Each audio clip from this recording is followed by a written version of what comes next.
अरे जिंकायची आहे ना लढाई, तयारी आहे ना रस्त्यावरची लढायला. या भारतामध्ये एकच कायदा चालतो, तो म्हणजे जिसके हात में दंडी उसकी महस.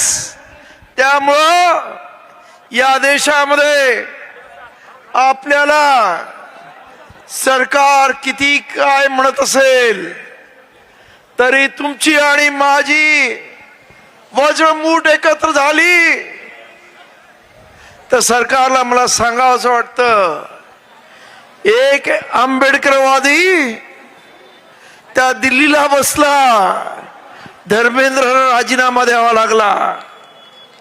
इथे तर बाबासाहेबांचा नातू आहे. काय होणार देवेंद्र तुझं? त्यामुळं उगाचच आमच्या भानगडीत पडायचं नाही, स्पष्ट सांगतो. तेव्हा आज आपल्याला सांगू इच्छितो की हे षडयंत्र भाजपा RSS यांचं मिळून आहे. याला माहित आहे हे 3.5% लोक या देशातल्या 85% लोकांवरती राज्य करत आहेत. आणि त्यांनी तुम्हाला पहिल्यांदा हिंदू मुस्लिम धर्माच्या नावाखाली वाटलं आणि सत्ता घेतलेली आहे. परंतु हे राजकारण किती वर्ष चालेल हा त्यांच्या पुढे पडलेला प्रश्न आहे. आणि म्हणून त्यानंतर सत्ता आल्यावर या महाराष्ट्रामध्ये तुम्ही पाहिलं असेल की अनेक मराठा वर्सेस कुणबी असा वाद लावला. त्यानंतर आदिवासी वर्सेस धनगर हा वाद लावला. त्यानंतर आता अनुसूचित जाती मधल्या मोजक्या बांधवांना हाताशी घेऊन आमच्यामध्ये वाद लावायचा प्रयत्न करतायत. पण त्यांना माहित नाही ही बाबासाहेब आंबेडकरांची औलाद आहे. आजचा दिवस तुम्ही पहिला जो हा मोर्चा काढलात हा एक अत्यंत ऐतिहासिक दिवस आहे. आपल्याला कोणाला माहित असेल परंतु 10 ऑगस्ट 1950 साली बाबासाहेब आंबेडकरांनी पहिल्यांदा अनुच्छेद 341 मध्ये अनुसूचित जातीला रिझर्वेशन जाहीर केलं. तो आजचा दिवस आहे, अत्यंत ऐतिहासिक दिवस आहे. आणि आज त्या ऐतिहासिक दिवसाचं जागरण या परळीमध्ये होत आहे. मला परळीतल्या सर्व कार्यकर्त्यांना मनापासून धन्यवाद द्यावासा वाटतोय. अत्यंत शिस्तबद्ध मोर्चा आणि अत्यंत शिस्तबद्ध स्टेज. अत्यंत मी तुमचं मनपूर्वक रोहिदास बनसोडेंनी मला आश्वासन दिलं होतं की साहेब आमचा मोर्चा जगा निराळा. खरंच परळीमध्ये तुम्ही आज हा एक आदर्श घालून दिलेला आहे. या इथं माजी समाज कल्याण मंत्री बबनरावजी घोलप आपल्यामध्ये आहेत. आज या इथे मातंग समाजाची मंडळी आहेत. आज या इथे ढोर समाजाची मंडळी आहेत. या आज सर्व 59 जाती आज एकत्र आलेल्या आहेत. आणि सरकारनं जे आमच्या मध्ये वाद लावण्याचा घाट घातलाय त्यांना स्मशान घाटावर पोचवायला ही सर्व मंडळी तयार आहेत हे मी या सरकारला सांगू इच्छितो. त्यामुळं या सरकारला मला पूर्ण माहिती आहे अशीच गोष्ट बाबासाहेब कायदे मंत्री असताना घडली.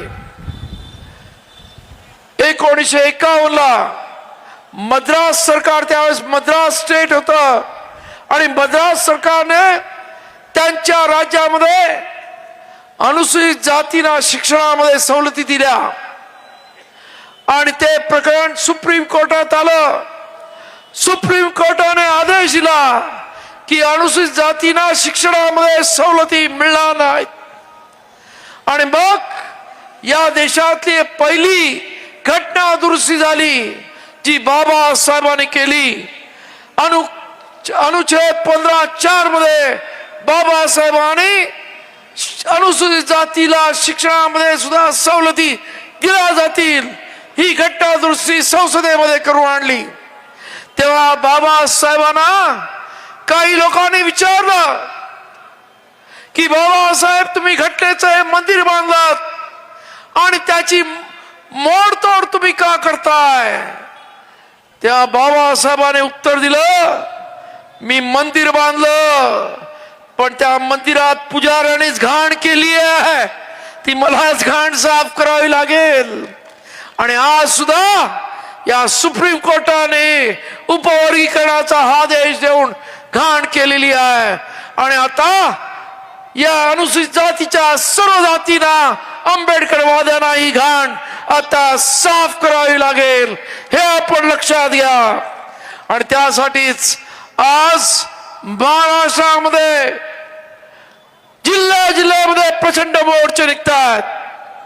काल नांदेडला तर असा न भूतो न भविष्यती असा मोर्चा निघाला. 1.5-2 लाख लोक होती.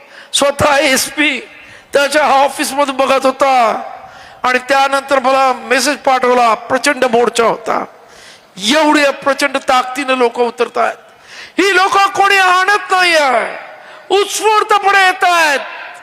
लोकांचा जनधार आहे, लोकांचा आक्रोश आहे की आमच्या बापानं दिलंय, अरे तुमची अवकात नाही आमचं हिरावून घ्यायची, आमच्या बापाची प्रॉपर्टी, हे लक्षात घ्या.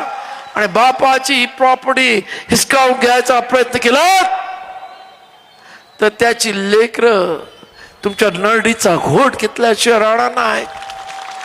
आणि म्हणून या देवेंद्र फडणवीस माझं सांगणं आहे की स्वतः वकील म्हणतोस, अरे त्या विधानसभेमध्ये धांदात खोटं बोलतोस.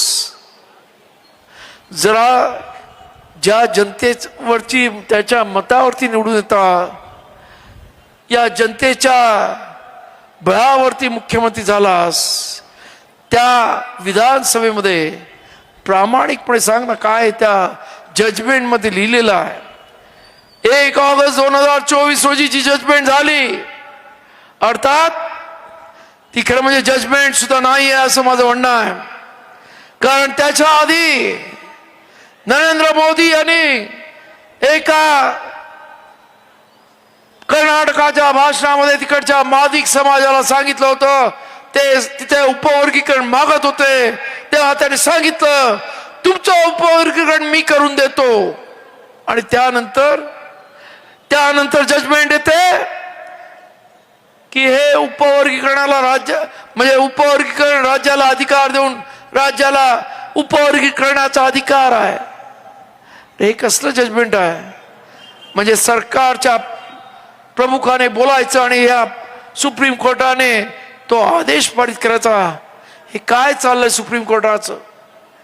खरं म्हणजे 2004 मध्येच EV चेन्नैया वर्सेस आंध्र प्रदेश अशी सुप्रीम कोर्टामध्ये 5 जजेसच्या समोर अशा पद्धतीचं उपवर्गीकरणाचं मागणी झाली होती. आणि तेव्हा सुप्रीम कोर्टाने सांगितलं की त्या 5 जजेसने एक मताने सांगितलं की हे SC मधले लोक हे एक संघ आहेत. इंग्रजीमध्ये त्यांनी शब्द वापरला होमोजिनस आहेत. आणि त्यामुळे अशा पद्धतीचं होमोजिनस असल्यामुळे त्यांच्यामध्ये उपवर्गीकरण करता येणार नाही. बाबासाहेबांनी सुद्धा संविधान लिहिताना म्हणाले की या शेड्यूल कास्ट मधल्या सर्व लोकांना अस्पृश्यतेचे दाग त्याचे चटके बसलेले आहेत. त्यांना झालेला सामाजिक बहिष्कार, त्यांना झालेला त्रास हा सारखा आहे आणि त्यामुळे ते एक संघ आहेत. आणि त्यामुळे बाबासाहेब आंबेडकर या सर्व समाजाला त्यांच्या पुस्तकामध्ये डिप्रेस क्लास म्हणायचे, म्हणजे एक दलित दबलेला वर्ग असं म्हणायचे. ते कधी जाती म्हणत नव्हते. परंतु जेव्हा संविधान लिहायचं झालं तेव्हा जातीनिहाय जेव्हा निवाडा करायचा झाला त्यामुळंच बाबासाहेबांनी या संपूर्ण समूहाला अनुसूचित जाती म्हणजे शेड्यूल कास्ट असं नाव दिलं. आणि हे शेड्यूल कास्ट नाव दिलं, परंतु बाबासाहेबांच्या लिखाणामध्ये असं म्हणणं आहे की हे शेड्यूल कास्ट हा एक क्लास आहे, यांच्या सर्वांचे प्रश्न सारखे आहेत, फक्त यांच्यामध्ये चर्मकार, ढोर, इतर मातंग आणि ही सर्व जी काही जाती आपण म्हणतो ते सर्व एक वर्ग असला तरी त्यांची कामं वेगळी आहेत आणि कामानुसार त्यांची नावं पडलेली आहेत. जो काही चप्पलांबरोबर चप्पल बूट शिवण्याचं काम करतो तो चर्मकार, जो गुराचं कातळ काढतो तो ढोर, अशा पद्धतीने ती नावं पडलेली आहेत. पण ही संपूर्ण समाज हा एक संघ आहे, अनुसूचित जाती या एक संघ आहेत. आणि म्हणून माझं या सरकारला सांगणं आहे, आम्ही एक संघ आहोत हे आमच्या बाप्पाने सांगून गेलेलं आहे आणि त्यामुळे आमच्यामध्ये उपवर्गीकरण करू नका. आता माझं मातंग भावांना सांगणं आहे, जे आज उपवर्गीकरण करण्याची गोष्टी करत आहेत त्यांना माझं सांगणं आहे की हे जे उपवर्गीकरण तुम्हाला करण्याच्या गोष्टी करतायत ती मंडळी अत्यंत बदमाश आहेत. यांना तुमच्याबद्दल प्रेम असतं तर 2004 लवजी वस्ताद अभ्यास आयोग बार्टीतर्फे निर्माण करण्यात आला आणि त्यांनी 82 सूचना केल्या. 2008 मधले त्याच्यामधल्या 68 सूचना मान्य करण्यात आल्या. त्याच्यामध्ये आमच्या मातंग भावांना गायरान जमिनी द्या, घरकुलं द्या, त्यांच्या मुलांसाठी वेगळी हॉस्टेल द्या, अनेक सूचना करण्यात आल्या. परंतु आज सुद्धा त्या सूचनांवर हुकूम त्यांच्यासाठी कुठच्या सरकारने कार्य केलं नाही. आज सुद्धा त्या सूचनांना केळाची टोपली दाखवलेली आहे. अरे पहिल्यांदा ते तर करून घ्या. म्हणजे तुम्ही काय आहे की तुम्हाला आरक्षण पाहिजे असेल तर आरक्षण घेण्यासाठी लायक तर व्हा. हा महत्वाचा प्रश्न आहे.